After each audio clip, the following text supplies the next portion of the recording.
அஸ்ஸலாமு அலைக்கும் வரஹ்மத்துல்லாஹி வபரகாத்துஹ். கண்ணியத்திற்குரிய அல்லாஹ்வின் நல்லடியார்களே, நம்முடைய முன்னோர்கள் ஸலஃபு ஸாலிஹீன்கள் இந்த ரமதானுடைய மாதத்திலே அவர்களுக்கும் குர்ஆனிற்கும் எவ்வளவு தொடர்பு இருந்தது என்று நாம் பார்த்தால், நம்முடைய முன்னோர்களான இமாம் ஷாஃபிஈ ரஹ்மத்துல்லாஹி அவர்கள் இந்த ரமதானுடைய மாதத்திலே 60 முறை குர்ஆனை முழுமையாக ஓதி முடிப்பவர்களாக இருந்தார்கள். இமாம் புகாரி ரஹ்மத்துல்லாஹி அவர்கள் இந்த ரமதானுடைய மாதத்திலே 30 முறை குர்ஆனை முழுமையாக ஓதி முடிப்பவர்களாக இருந்தார்கள். ஏனென்றால் அவர்கள் எல்லாம் இந்த குர்ஆனை ஓதுகின்ற மகத்துவத்தை தெரிந்திருந்தார்கள். ரசூலுல்லாஹி ஸல்லல்லாஹு அலைஹி வஸல்லம் அவர்கள் என்ன கூறினார்கள்? மன் கர்அ ஹர்ஃபன் மின் கிதாபில்லாஹ், யார் அல்லாஹ்வுடைய கிதாபிலிருந்து ஒரு ஹர்ஃப் ஓதுகின்றாரோ ஃபலஹு பிஹி ஹஸனா, அது அவருக்கு ஒரு நன்மையை தருகிறது. வல் ஹஸனத்து பிஅஷ்ரி அம்சாலிஹா, அந்த ஒரு நன்மை அவருக்கு 10 மடங்காக அதிகரிக்கிறது.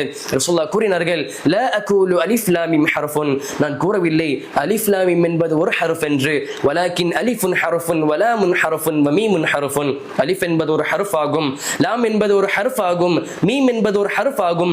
இது மூன்றுமே ஒவ்வொரு நன்மையை தருகிறது, அது ஒவ்வொரு நன்மையுமே 10 மடங்காக அதிகரிக்கிறது என்பதாக ரசூலுல்லாஹி ஸல்லல்லாஹு அலைஹி வஸல்லம் அவர்கள் கூறியதை நம்மால் பார்க்க முடிகிறது.